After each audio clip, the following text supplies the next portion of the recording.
Say your name and what you do. My name is Ron Gallo. I am a human being that also happens to play music. So when I watched the show just now, first time I've seen you live, love the music, I've always enjoyed it, but it's the first time I've seen you live. How full of shit are you? Just as much as everyone else, completely. Well, I ask because when I watch the show, I see someone that literally loves what they're doing, but at the same time, I think you're fucking with everybody. Oh, of course.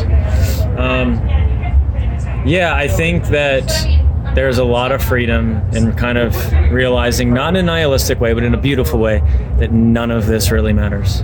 Well, and so you just have fun, you enjoy the moment, and you just see what happens, and you don't take the whole thing too seriously, and you fuck around, because the whole thing, this whole existence, the whole music world is just, it is. So are you a nihilist? Oh, not at all. Not at all. The exact opposite, actually. Okay, so then where does this idea that I can do whatever I want to, and wow, holy shit, people are paying attention. Like, I know, I'm watching you up there and I'm thinking, he knows what he's doing, but he's also fucking with the crowd at the same time. Yeah. Am I wrong in that observation? No, that's pretty accurate. I mean, for me, there's no wall between us. There's no other. It's the us. There's no us and then the people. Yeah. It's just all one thing happening together. So like being in on that, you being in what's going on in my head and what's going on here, and kind of just being aware of the whole thing as just like how bizarre it is that everyone's gathered here. Yeah. They're watching other people make noise on a stage, and that makes them feel things, and we feel things. It's like the weirdest. But when you break it down, it's just, I don't know. But you've also created an aura. Because there's got to be people in that crowd that I knew what to expect. I'm aware of what you're doing and I'm watching it. But there's got to be people in the crowd that are like, who the fuck is that? And then they're like, they believe in the myth, and then the myth becomes the legend, and then the legend becomes you.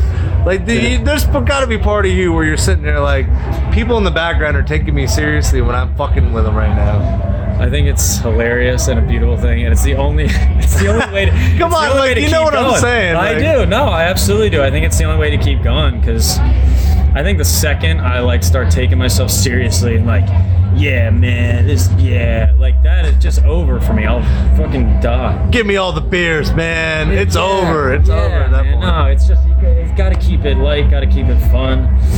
How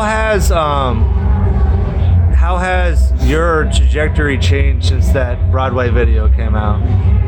I ask because that's how I found out about you, and I've been following you for a year and a half now, and I know there's a lot of more journalists in my boat that have been following you since that video, but how has that changed the trajectory of where you're at? I mean, it's been interesting because... Well, I'm good, thank you. Okay, thank you. You know, it's interesting when you kind of do something for like almost a decade. I mean, this shit went viral, man. Yeah, I mean... I even hate that statement, but it did. Probably more so than anything I've ever put out, but it's interesting when you do something for almost a decade to no real... it doesn't really make any movement. It doesn't garner any kind of anything. So you're kind of just like running on a treadmill, playing music, touring. It's not really... nothing, you're not cultivating anything. And it's very interesting when it starts to, and we've definitely noticed that, you know, people are paying attention. There's like an awareness now. It's like we go to a city we've never been to, and there's people there, and they know the songs. And shit, man, you're under New West. New West, very interesting. New West is a big label. It's probably the best label for rock bands in the country right now. And they believe in you guys. They are crushing it, yeah. So what does that mean? Do the expectations change, or is it just business as usual? Doesn't change for me. I don't. I know there's a whole thing like there's more people now, so like the expectations are, and there's pressure to like make something like to please people. I don't give a shit. I watch it. I'm like, that motherfucker doesn't give two fucks, and well, you can't. And that's why it's a good show. Yeah, man. I get it. You got it because you have to.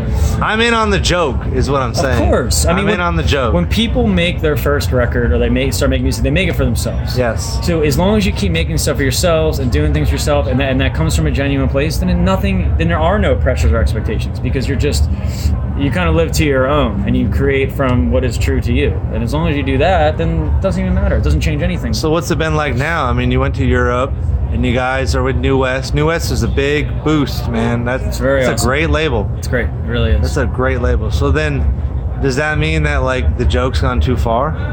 Oh, absolutely.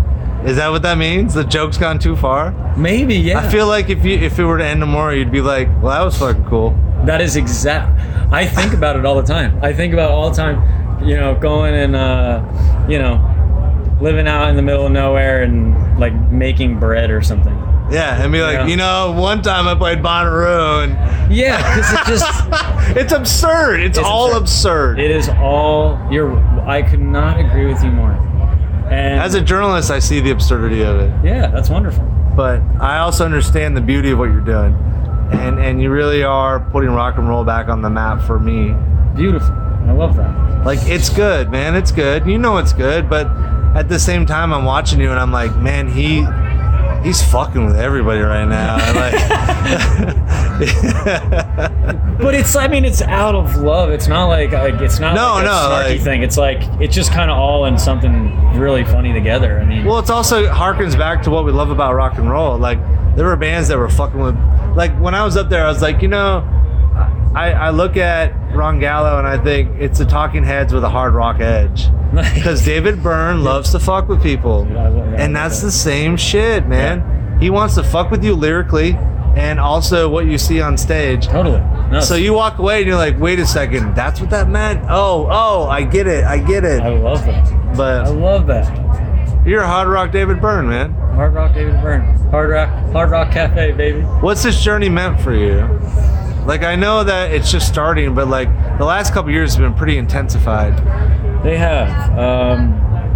I feel very fortunate that the more like my life has become more outward and we've just being more exposed and being on the move and people, all this stuff, all this noise, that I've been very fortunate to kind of counteract that with really going inward a lot and trying to get myself right and keep it grounded and continue just trying to become a better person, because you can so easily get lost in all that stuff. Yeah. And I play into it or whatever. Yeah, play into it, take it seriously. The scariest thing to me is basing your whole existence, your whole identity on any success or what you do, because as soon as it changes or crumbles, you're fucked. Yeah. So I'm really, really fortunate that I've kind of figured that out before we started doing all this, because I don't know, it just, like you said, it makes the whole thing more fun. It makes the whole thing much more like digestible and just. What almost keeps you you're almost an observer of your own fate. Of course. Which is kind of fucked up. But, it is. Yeah. But you're almost like, you're aware of like, hey, this is really crazy, but also don't make those mistakes.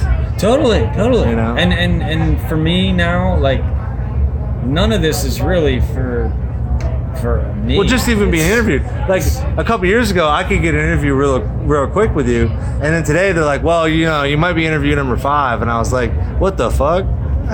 Like, they're like, you might be able to interview him. I was like, this is fucking weird. It's ridiculous. So it's so funny because like that may come off as like, oh, dude, too big, but like, is Ron too big to talk to the layman? Not by choice. Not there is no layman. It's all the same shit, man. I'll do all of them or none of them. It's like it's just, I mean, but there is only so much time, I guess. But I'm glad that people are paying attention. Yeah, and it's we love cool, what you're doing. And this is for people. This is like, if one person feels like they could be their weird self, or they laughed, or they had a good time, or they felt free for a moment, like that's what we do it for. Because if not, man, this is a ridiculous thing to be killing yourself to do. So that's what it's all about. That's what the journey is about. Thank you, brother. Yeah.